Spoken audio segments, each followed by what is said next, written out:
दोस्तों प्रीपोजिशन दो शब्दों से मिलकर बना है, प्री प्लस पोजीशन, जहां प्री का मतलब पहले होता है और पोजीशन का मतलब स्थान लेना होता है। अगर आप इसकी परिभाषा की बात करें तो प्रीपोजिशन वे शब्द होते हैं जो नाउन या प्रोनाउन से पहले आकर उस नाउन या प्रोनाउन का संबंध वाक्य के दूसरे शब्दों के साथ दिखाते हैं, उसे हम प्रीपोजिशन कहते हैं।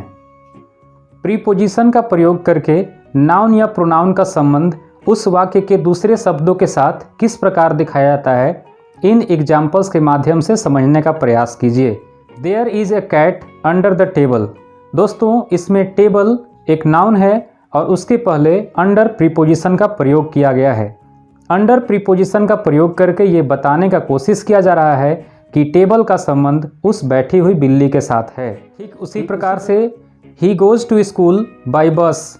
दोस्तों इसमें बस एक नाउन है, उसके पहले बाई प्रीपोजिशन का प्रयोग किया गया है और उस बस अर्थात नाउन का संबंध स्कूल जाने से दिखाया जा रहा है। ही रोम्स विथ हिज फ्रेंड्स।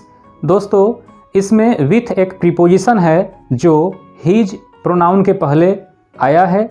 इसमें दोस्तों का संबंध रोम अर्थात घूमने से दिखाया जा रहा है।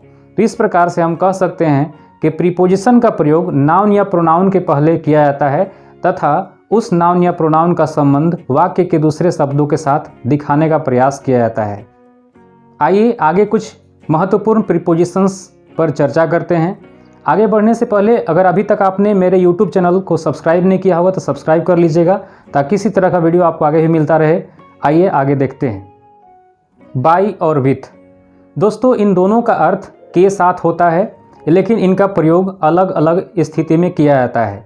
जैसे बाई का प्रयोग हम काम करने वाले व्यक्ति के पहले करते हैं अर्थात डूअर से पहले करते हैं, लेकिन विथ का प्रयोग हम काम करने वाले औजार या इक्विपमेंट से पहले करते हैं। जैसे Ravana was killed by Ram with an arrow. इस एग्जाम्पल को आप ध्यान से देखिए। इसमें एरो से पहले विथ प्रीपोजिशन का प्रयोग किया गया है और राम से पहले बाई प्रीपोजिशन का प्रयोग किया गया है। दोस्तों ध्यान देंगे कि इसमें एरो एक तीर है जो कि एक औजार है, उसके पहले हमने विथ का प्रयोग किया गया है। राम एक व्यक्ति हैं जो इस काम को कर रहे हैं, इसीलिए उनके पहले हमने बाई प्रीपोजिशन का प्रयोग किया है। ठीक उसी प्रकार से मैं कलम से लिखता हूँ, आई राइट विथ अ पेन। इसमें कलम एक औजार है, इसीलिए मैंने पेन से पहले विथ प्रीपोजिशन का प्रयोग किया। A snake is killed by him with a stick. इसमें स्टिक एक औजार है, इसके पहले हमने विथ प्रीपोजिशन का प्रयोग किया है। और हिज कोई करता है, काम करने वाला है, इसके पहले हमने बाई प्रीपोजिशन का प्रयोग किया है। O F oblique O double F. दोस्तों ये दोनों काफ़ी कॉमन वर्ड्स हैं जिनमें विद्यार्थी अक्सर कंफ्यूज होते हैं, तो आइए इसे समझते हैं। ओ एफ ऑफ का प्रयोग हम संबंध जोड़ने के लिए करते हैं, जबकि ओ डबल एफ ऑफ का प्रयोग हम संबंध तोड़ने के लिए करते हैं। प्रीपोजिशन में अक्सर इन दोनों वर्ड्स को लेकर कन्फ्यूजन बना रहता है, तो आइए इसे हम एग्जाम्पल्स के माध्यम से समझते हैं। The shoe of Bata. दोस्तों बाटा एक कंपनी है और शू का मतलब जूता होता है। जूता और कंपनी के बीच में हम ओ एफ से संबंध दिखाने का प्रयास कर रहे हैं, मतलब किसका जूता, तो बाटा का जूता। ठीक उसी प्रकार से द शर्ट ऑफ स्पार्की।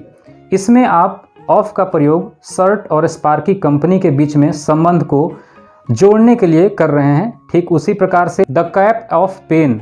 दोस्तों इसमें कैप और पेन के बीच में संबंध को ऑफ जोड़ने का प्रयास कर रहा है। लेकिन अगर एक एग्जाम्पल ऐसे देखें जैसे put off the shoe of Bata. दोस्तों इसमें ओ डबल एफ ऑफ का प्रयोग भी किया गया है और ओ एफ का भी प्रयोग किया गया है।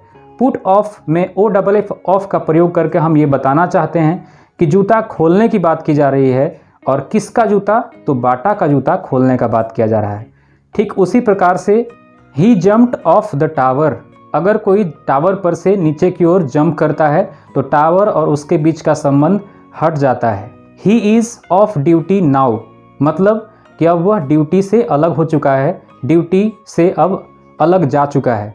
तो इस प्रकार से हम कह सकते हैं कि ओ एफ ऑफ का प्रयोग हम संबंध जोड़ने के लिए करते हैं और ओ डबल एफ ऑफ का प्रयोग हम संबंध तोड़ने के लिए करते हैं। जब आप किसी स्विच को ऑफ या ऑन करते हैं तो उस स्थिति में भी आप OFF ऑफ का प्रयोग करते हैं, क्योंकि किसी भी स्विच को ऑफ करते समय हम प्लग को हटा देते हैं और हटाने की स्थिति में हम OFF ऑफ का प्रयोग करते हैं। तो यहाँ पर भी हम ये देखते हैं कि अलगाव को दिखाया जा रहा है, सेपरेशन को दिखाया जा रहा है। जोड़ने के लिए OF और तोड़ने के लिए OFF ऑफ का प्रयोग किया जाता है। 2 और 4 का प्रयोग हम के लिए के अर्थ में करते हैं, लेकिन 4 का प्रयोग हम नाउन के पहले करते हैं और 2 का प्रयोग हम वर्ब के पहले करते हैं। जैसे जाने के लिए टू गो, खाने के लिए टू ईट, नाचने के लिए टू डांस। लेकिन कलम के लिए फॉर पेन, शर्ट के लिए फॉर शर्ट, हाथ के लिए फॉर हैंड, कुर्सी के लिए फॉर चेयर। तो एक बार फिर से आप समझ लीजिए, नाउन के पहले हम फॉर का प्रयोग करते हैं। जैसे चेयर एक नाउन है तो फॉर चेयर, शर्ट एक नाउन है तो शर्ट के लिए तो फॉर शर्ट। लेकिन जाने के लिए, जाना एक वर्ब है इसलिए हम टू गो, खाने के लिए टू ईट, बोलने के लिए टू स्पीक। दोस्तों एक ही वीडियो में पूरा प्रीपोजिशन बताना संभव नहीं है, इसीलिए मैं पार्ट 2 लेकर बहुत जल्द आ रहा हूं, आप इंतज़ार कीजिएगा। और अभी तक अगर आपने मेरे चैनल को सब्सक्राइब नहीं किया हुआ तो सब्सक्राइब कर लीजिएगा, ताकि इसी तरह का वीडियो आगे भी आपको मिलता रहा। एक प्यारा सा कमेंट भी आप कीजिएगा कि आपको ये वीडियो कैसा लगा, या फिर आप आगे मुझसे किस टॉपिक पर वीडियो बनवाना चाहते हैं या देखना चाहते हैं वो भी बताइएगा। Thank you. जय हिंद, वंदे मातरम।